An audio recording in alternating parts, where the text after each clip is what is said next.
I'm just quickly going to show you the names of the poets coming up in our next bracket. There they are in our final bracket here. We've got, well, I won't read them all because I'll read them in a minute, but just to give you an idea of who's who. Unfortunately, SPM from WA wasn't able to make it tonight. Scott Patrick Mitchell, and there's a number of poets who haven't been able to either be here tonight or to squeeze into the program. But anyway, let's move into this final section. Okay, so as the list would suggest, our first poet to read in this next bracket is Catherine Fry. Catherine has lived in Belmont for the past decade, during which she's had 2 poetry collections published by Ginninderra Press. The Earth Will Outshine Us, her second book, was launched at the Newcastle Writers' Festival in 2022. Thank you, Catherine. Over to you. Thank you very much, Rose. During lockdown, we couldn't go to any performances and sit in the audience, but we could go online. And this poem comes from watching a performance of Beethoven's Triple Concerto with Anne-Sophie Mutter on violin and Yo-Yo Ma on cello and Daniel Barenboim on piano and conducting. So it's called In the Company of Lovers.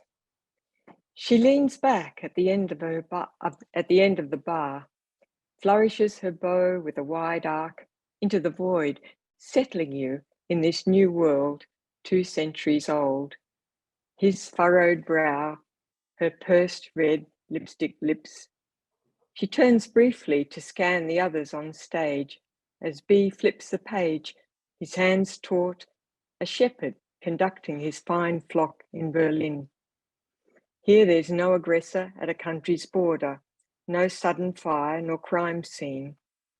There's shaping sound, sweeping you up in the lilt and pulse, setting you among trees, each a note of acclaim in the company of lovers, giving these harmonies their purpose, attentive as the head-bowed bird beneath the heart-shaped leaves of Homelanthus, the native poplar.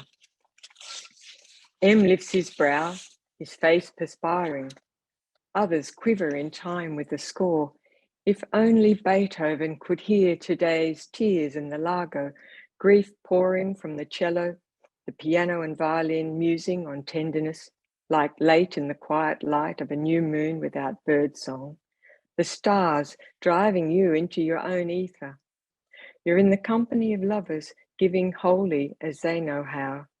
Your feet tap and take you for a spin. You're wrapped in the quickening pace, away from angst. The end comes fast and as bold as the glare of a summer sunrise, the notes soaring into your mind's sky. Thanks very much. Thank you, Catherine. Really enjoyed that. And yes, didn't we see some wonderful things on Zoom during COVID, as well as poetry? We heard music as well. So thank you. Yeah. Our next poet is E.A. Gleason, or Anne, to those of us who know her. E.A. Gleason lives in the town of Kyneton in central Victoria.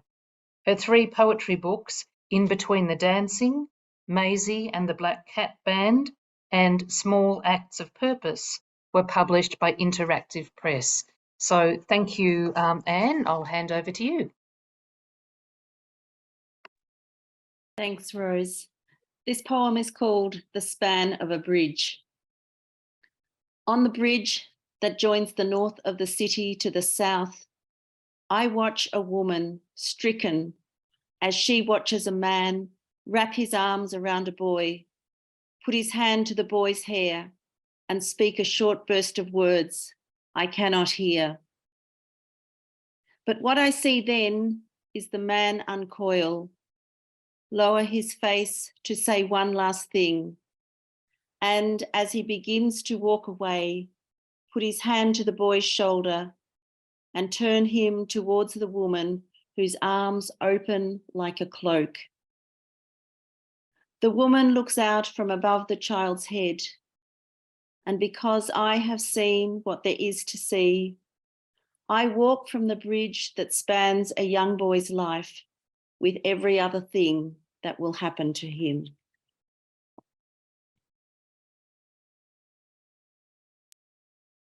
Thank you very much, Anne. What a powerful insight. And doesn't poetry, as Ali was saying, have that ability to sort of see into the heart of things, really? That's really great stuff. Okay, our next reader tonight is Alana Kelsall. Alana is an award-winning poet and short story writer. Her poetry has appeared most recently in Stylus Lit, Teesta Review and Burrow. She now lives with her family in Pascoe Vale on unceded Wurundjeri country. Thank you, Alana.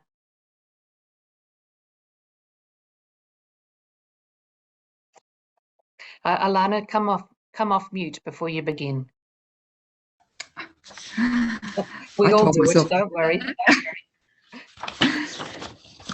Porous. She limps onto the intersection. A sail of mustard yellow masted aslant. Wind ruffles her hijab, draws it up. An osteo worked on my legs once, muscles like ropes up the outside, lifting them like a lever. Thought I had a gammy leg like mum, not one to stop for traffic or pain like this dogged walker, nearly halfway across. Toot toot from the car jammed up close to my rear. She flaps her arm at the sky, the traffic, two drivers stuck on a right-hand turn. Caution. Ferocious tooting from behind as I inch around her. The idiot roars past me, finger up. All you can eat, the sign says. Japanese food in block letters, white on black, funeral colours. I want my waist back, not stuff myself with more protein and calcium. The doc said, your bone density's too low, frowning at a scan.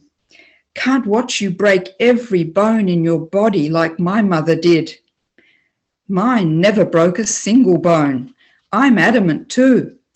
Though towards the end, she fell late at night, following noises down the corridor, she said. I refused meds, agree to lift weights. I can do it. Deadlift up and down, 5 times 5. The squat will kill me. Walking stiff-legged to the car, corgi on a leash, short legs a blur, straining uphill, red tongue cheering. Banksias line the far end of the supermarket car park. A win for the lorikeets. Blue heads bobbing like iridescent corks among the flashes of red. A crested pigeon alert in its puff of feathers at the entrance. Stunned by glass? I sidle past the shiny eye, sucked into Telstra. How can I help you today?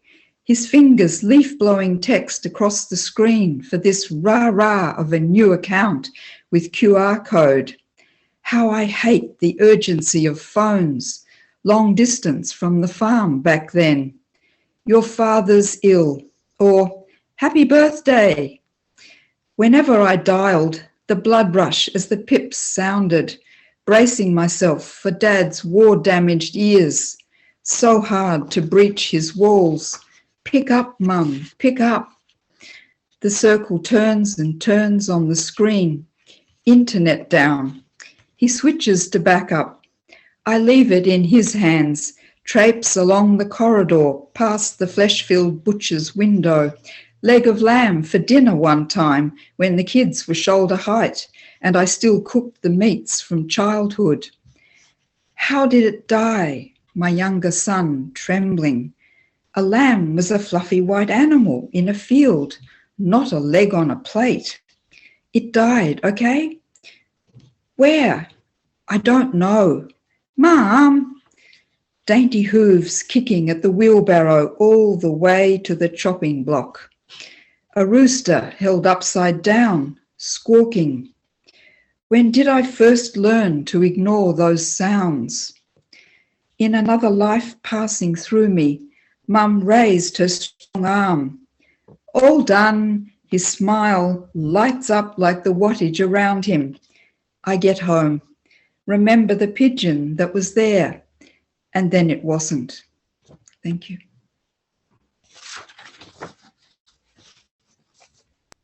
Thank you, Alana. I really love that poem. Thank you very much. So our next reader tonight is Carmel McDonald Graham. Now, do we have somebody on? No, come off mute. Okay. Carmel McDonald Graham is a teacher of literature and creative writing. She is an occasional editor, workshop facilitator, and writing mentor. Her work appears in literary journals and includes a novel, Personal Effects, out with UWAP, and awards including the Patricia Hackett Prize for Poetry and the Melbourne Poets Union Prize. Thanks, Carmel. Over to you. I hope you can you hear me? Yes. Oh, good. Oh, good. This poem is about... You're just on the iPhone, are you? You haven't... We're trying to navigate between the iPhone for sound and the computer for vision. So hang on, I don't have a video for you, do I? So I can't put you up, is that correct? I don't know. Just lost the vision, so... Yeah, I can't put your picture up. That's... We can listen, but we can't see you. Well, I'll go ahead. If you're happy, Carmel, we'd love to hear it. Well, it's a pity, but we'll do it. So hello, everyone, anyway. This poem is about an experience at a wonderful Buddhist temple in the mountains in South Korea. At Haeinsa, South Korea. We have timed it well, not only for the crisp gleam of autumn on the mountains this frosted glass morning, but the monks are still chanting in the precincts of the temple.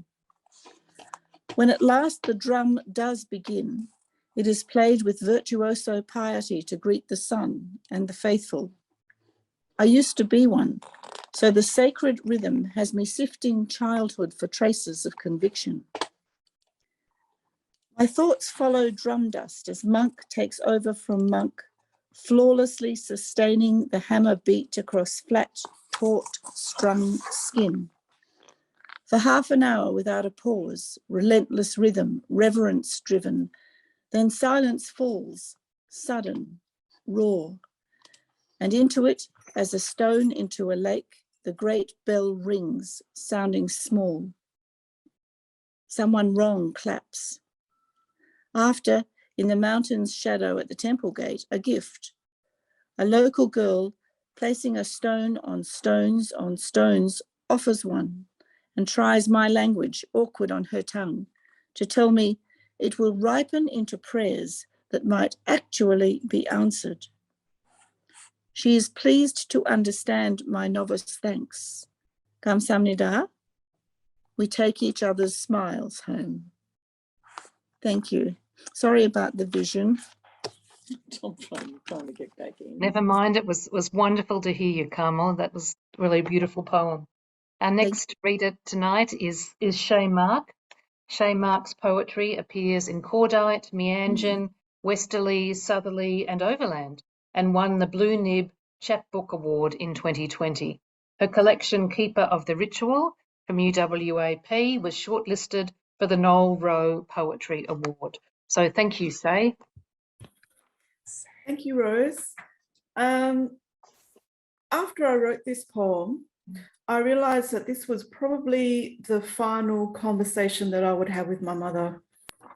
So all the gentle planes are grounded. She used to know every plane in the air, the time it would fly over the house, where it was headed. Her life became focused on destination. It's too late now to hold a serious conversation about how she might like her last days to pan out. She doesn't see the hurry, keeps telling friends the bad news. The doctor says I only have 3 years, like she might have to stop dancing due to weak knees. I can't tell if she's avoiding or not comprehending the reality of these final weeks. It changes everything and nothing. I get her to chat about her most memorable holidays. Coming in to land at Hong Kong Airport by a high-rise hotel window, we watched a man inside ironing his shirt in his underwear. After she's gone, there'll be no black box recording. I want to extract her every remaining thought. Think of it like wandering along a maze of roads on a quest, some virtual reality, trying yet another lock with my pocket full of keys. And there was that time a round, bright light hovered ahead of the wing outside my window on a night flight. The way it sped off, then returned. When I showed the flight attendant, she flung down the shutter, her eyes wide as daisies, telling me to keep that closed. She stares blankly for the longest minute before speaking again. I think I'm done with flying now. She turns to watch the evening news, the Russian aircraft bombing Ukraine villages, which cuts to the rain bombing of Queensland, which cuts to bird weather, an increase in the amount of meat in the air around city airports since the lockdown, and the rising risk of bird strikes. If you become the light outside my cabin window, I say, or a plane-seeking bird, watch out for engines, won't you? She nods. On returning home, I note the only planes flying over my house now are from the military airbase, how only the wrong people are traveling. That's such a moving poem, Shay. Thank you so much for sharing it with us. Our next reader is Shelley Beamish, and of course we heard some of Shelley's poem earlier from Ali in the launch. Shelley Beamish recently completed her PhD studies, Poetry and the Trauma of Child Abuse, a creative thesis and exegesis, investigating how poetry allows trauma to speak. She's had poems published by Westerly, Australian Poetry, Ship Street Poetry, and Wingless Dreamer. Thanks very much, Shelley. Thank you. And thank you, Ali, so much. Here is the full poem, Dissociation. Number 1. When she wasn't watching, I bound her hands, taped her mouth, and silently dragged her into the cupboard. I left her there to die while I wore her skin, the real girl rotting into the floor, fading from meaning. I took up her life, carried it forward, unsure of what she called herself or the name she answered to, but sure of this: no one is coming to rescue her. 2.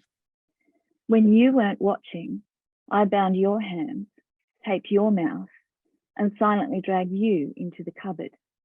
I left you there to die while I wore your skin, the real you rotting into the floor, fading from meaning. I took up your life, carried it forward, unsure of what you called yourself or the names you answered to, but sure of this: no one is coming to rescue you. 3. When I wasn't watching, I bound my hands, taped my mouth, and silently dragged myself into the cupboard. I left myself there to die while I wore my skin, the real me rotting into the floor, fading from meaning. I took up my life, carried it forward, unsure of what I called myself or the names I answered to, but sure of this: no one is coming to rescue me. Thank you. Thank you, Shelley. What a punch that poem packs. I can definitely see why Ali led off with that. So thank you so much. And coming back to some of the themes of tonight too, the way in which poetry can speak trauma, and yet also lead us to a place of healing. So, really, really wonderful to hear it in that context. Our next reader tonight is Lynn McCredden. It's my great pleasure to introduce Lynn McCredden, an old friend and colleague of mine, as it turns out, who's taught Australian literature for several decades. It's not that many, Lynn, is it? I don't think.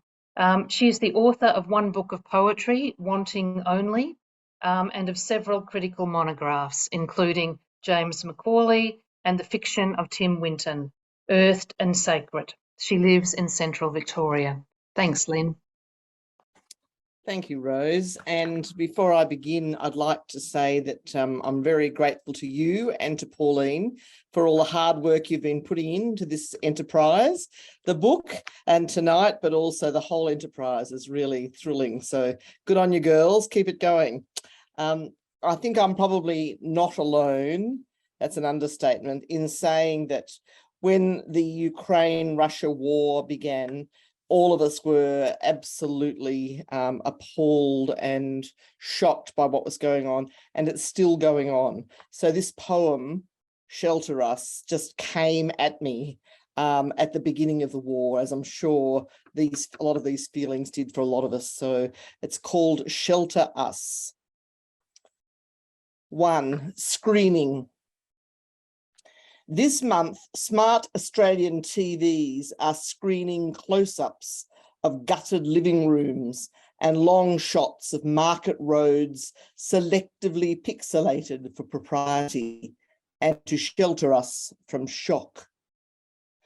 When the dark shapes are still too real, we can flick over, watch the reruns of Big Bang Theory or Friends and some retro rock on YouTube. The Ukraine girls really knock me out. Ooh, ooh, ooh, they leave the West behind, da, da, da. For the kids, we press mute at any mention of genocide. Choose not to see night after night the deranged moors of war, this badly lit soap opera of neighbour devouring neighbour. 2, Ukraine. Metal carcasses, frigid puddles, and people becoming bodies, becoming flesh, transforming this old road in Bucha. Each son, each mother, each neighbour lies prone to the ice-grey sky. Men fallen, fetal, with hands tied.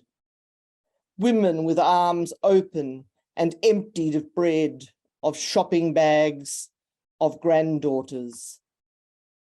They had met their assassin's blue eyes, just like my father's, petrified into savagery, handsome boys of 18, sick for home, driven by the orders of the day to this piteous crossroad, this shuddering tryst. 3, icon. In the cellar, the icon smoulders, clutched tight day and night by this old believer. She is waiting for her interventionist God, who does not come, not yet. Will he be a patriot, tall and fervent, like her grandson Fadir? Will he come to take her by the hand, lead her gently into the air, out of this fettered dungeon, with its grim believers, its bucket, its staggering hope?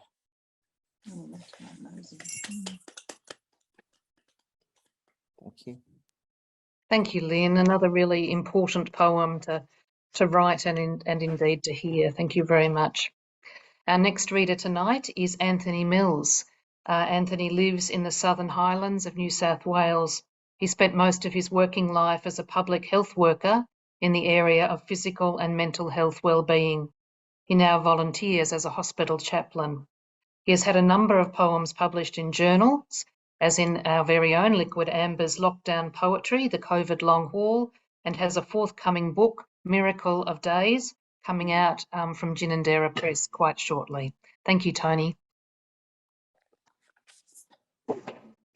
Thank you, Rose, and thank you to Pauline and to Anne for choosing me to be in this anthology. It's such a brilliant book to be part of.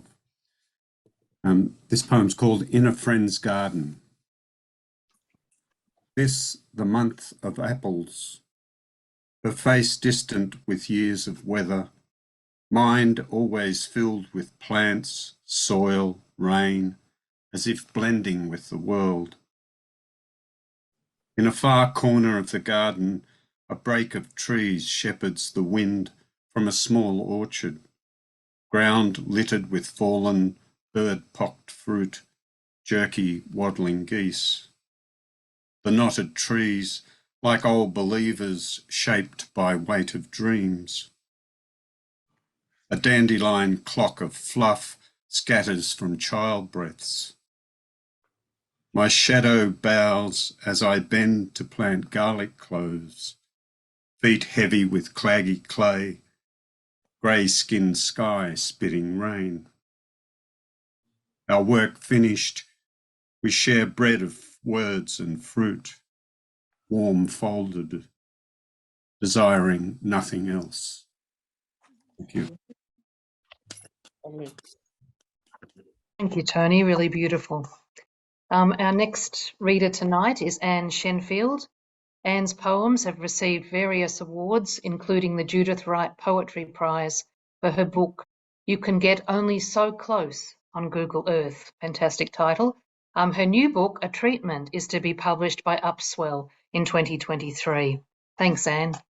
Oh, thanks so much, Rose. My poem's called Synonyms. To attempt to see beyond the generic, past trees, plants, birds as synonyms for nature. Psychologists say that in the former Soviet Republic, people overlooked the nuance in consumables. Raspberry, lemon, orangeade and cola, all equated as one thing, soda. And when I bring my mother an array of cakes, vanilla slice, eclair, peach Danish, fruit tart, she considers them all, then invariably says, I don't mind, you choose. The assortment peters into one thing, cake, so I choose for her. She sends me emails of her life story and labels them the saga. I reinterpret her lived history, switch focus to the lyrical, a child's perception of war, as improbable as any fairy tale, revision it through my limited prism, though over time the scenery shifts to life. The bird calls weave a tapestry of sound, each sparrow an individual, each its own song. This day then might stand for any other, but on Friday night I give my mother half an apple strudel and some cheesecake, then try to sit within the moment, to listen or endeavour to not seek more. Starvation calls from deep within a mother.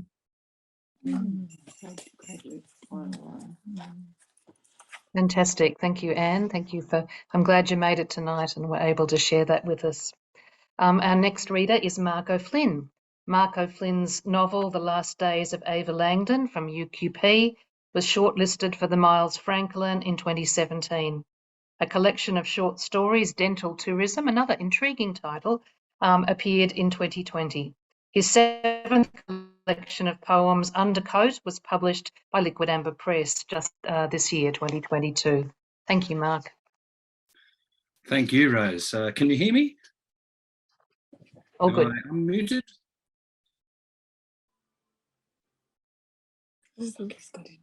Yes, you're good, Mark. Take it away. Oh, okay.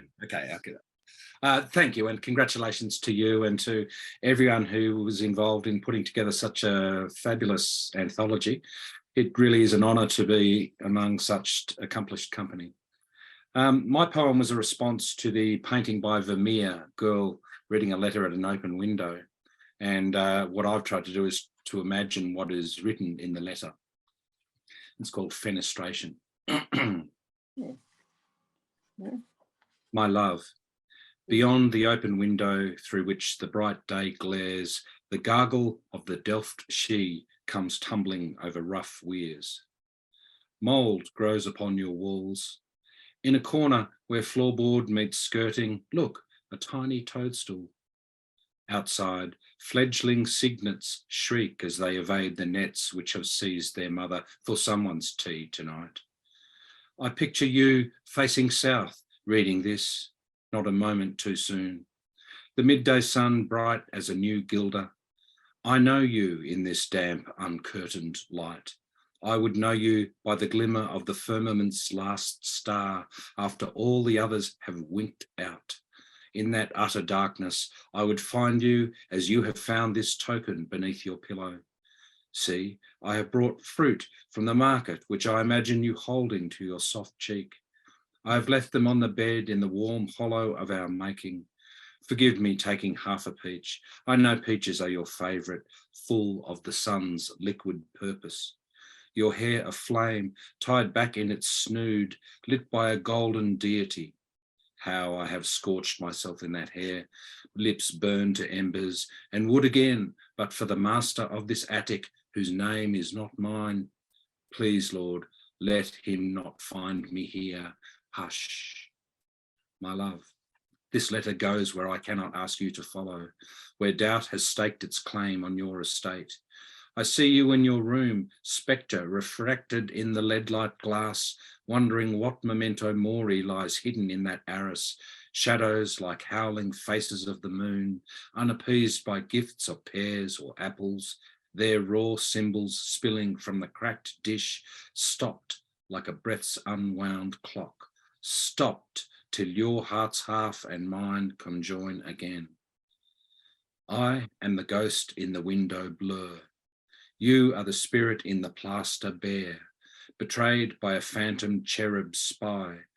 I am the gush of the lock beyond, refilling in the green canal. You are the anchor of the fickle heart's barge. I am the leap from the sun's torn edge. You are the wayward spore on the breeze. I am the glass, you the wine. I am the life of this page in your hands, soon to be lost at day's discard. Hush, my love, his footsteps come. Thanks. Beautiful and chilling, I think. There's definitely some undertones in that poem. Thank you so much, Mark. Beautiful. Okay, let's move on to Sarah Rice. Great to have you with us tonight, Sarah. Her collection, Fingertip of the Tongue, won the Islands International Book Awards, and Texture won a Canberra Critics Circle Award and was highly commended in the ACT Notable Book Awards. Sarah won the Ron Pretty and the Bruce Dorr Poetry Prizes. Thanks very much, Sarah. Hello, everyone, and thanks so much. Go Liquid Amber. Fantastic. What a great night of reading. What a great book as well. Really love it.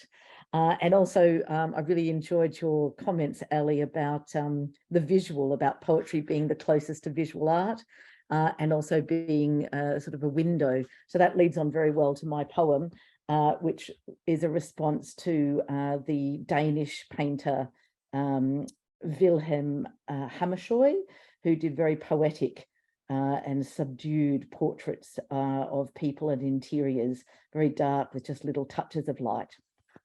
So it's called A Touch of Light after Hammershøi.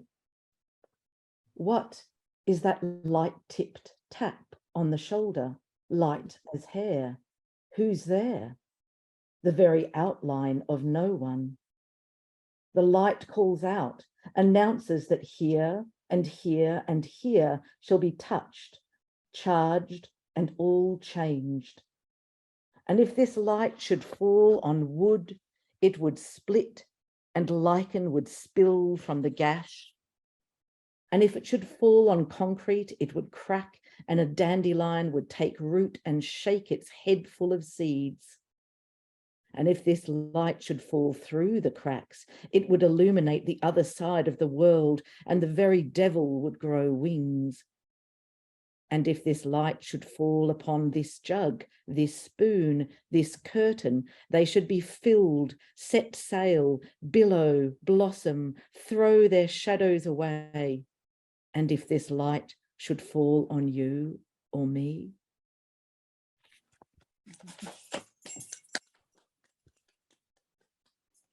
Fantastic, wonderful. Another brilliantly ekphrastic poem for tonight. Thanks, Sarah. Our next reader for tonight is Laura Jan Shaw. Laura's poetry collections include Breathworks, Water Over Stone, and Afterglow.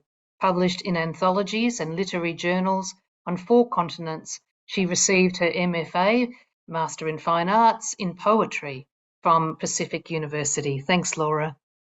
Thank you. Thank you so much. And what a rich evening we've had. So I'm going to read On Having Arrived at the Age of 21. And there's a little epigraph from John Milton. They also serve who only stand and wait. One white corner tucked beneath her chin. She flicks the sheet out straight and folds it in. Her infant's in his crib, asleep at last. She bends and folds, molasses movements, as the house exhales its emptiness. 6 hours until her husband returns to eat the meat she's marinating. Transported safely back from war on the zephyrs of her prayers. In the attic, the fug of Vietnam. Their letters and tapes moldering. 3 years envisioning exactly this, and yet a surge sparks her nerves, the urge to drop these sheets and charge through the streets, howling like a wolf, summoning her pack. Instead, she sinks on her haunches, sniffs autumn breeze in the cotton weave on her lap. Beneath her skin, a cloudburst. Milk drips from her cow-heavy breasts. Someone calls her name. She leaps up, looks outside. But there's no one. At the door, no one. Again, her name, a secret name, soft then swells, as if the bones of her skull had become a bronze bell. Heat flares up her spine, not one voice, but many. In the silent intervals, the mumble of rain. Cathedral of sound, her name. Palms buzzing, chin lifted, she stands on the threshold, stands gazing out.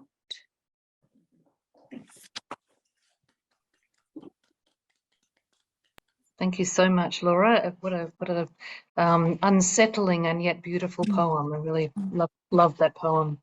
Our next reader is Karen Thrussell, who is a Melbourne poet with 5 collections of poetry. She's been shortlisted for a number of awards, the Society of Women Writers Book of the Year and the Dorothy Hewitt Award for an unpublished manuscript of creative nonfiction. Her most recent publication is a later version of this, entitled The Crime of Not Knowing Your Crime, Rick Thrussell against ASIO, which came out last year. Thank you very much, Karen. Hello, can you hear me? We're doing this thing with the phone. Okay. Hang on, I just want to highlight you. Are you on the iPhone? Yes. So do I have an image for you? Let me see, I don't. So we only have sound tonight?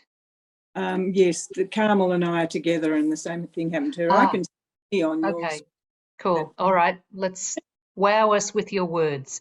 Okay, thank you. My poem was written in response to seeing the movie My Octopus Teacher, and it's called Their Special Separate Selves.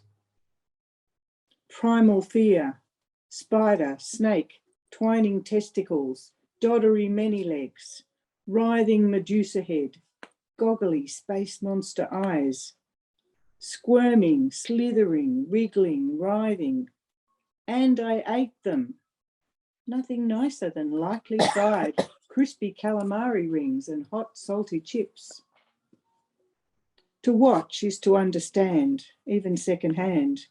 Brilliant, too true photography, transporting me down into soft green waft of kelp forest. Total immersion in the life of another being, every day for a year, a life, transforming revulsion, fear to admiration, tenderness, awe. When man and creature bond, creepy tentacles become sinuous, sensuous, searching, curling, reaching, feeling over hand, arm, chest, face, languorous dance of slow trust, cautious connection between their special separate selves. Mistress of camouflage to outwit her many predators, kaleidoscope pulse, burgundy, orange, green, turquoise, a writhing light show transforming into a grey pebbly seafloor, or piling shelves over herself, all her tentacles working together till she becomes a gaudy mosaic ball. I thought I understood our symbiosis, the vital intertwining of human and nature, had the right amount of reverence, but nothing like that gained from this really being with, to truly understand, appreciate, revere each special creature. Now I read there are plans to farm them in Spain. I'll become an octopus activist, and of course I'll never eat one again.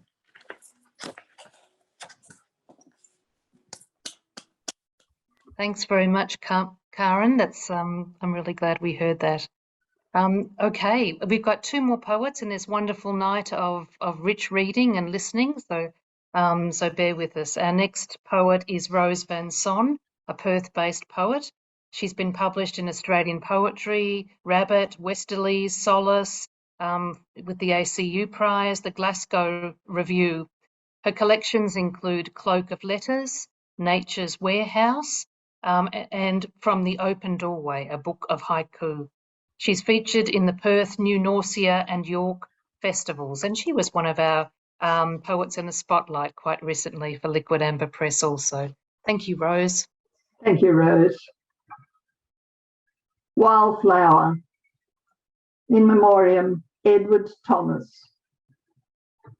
I'm looking for frogmouths, scouring trees with limited sight, boughs where sun filters through, working towards a lost summer. Eyes tuned to the ground, I find you, fuchsia grevillea, pigment red, scorching your spidery core. Such sensory perception, projecting it there, a flower, cup joy in one hand. I find not the grey matter frogmouths, eyes locked so I cannot see, leaf and bark, find instead fuchsia glare, wildflower, luminous pearl. It could have been Vermeer, touching it there, moving the easel to hide any flaws nature may have, or that young artist boy I met once by the Swan, Cape Cod, he had said, came to our city to paint a city without humid air. Pots ripe, purple on red, vermilion, and oh, how that bright light sparked his teeth, his eyes, tip of Vermeer's brush left there. But now, cerise, a new colour blend, fuchsia, grevillea, caresses me on, spidery heads, sensual, ripe after rain, squeezes moisture right into my mouth, that elixir Edward Thomas found in the South Country before he raced off to war.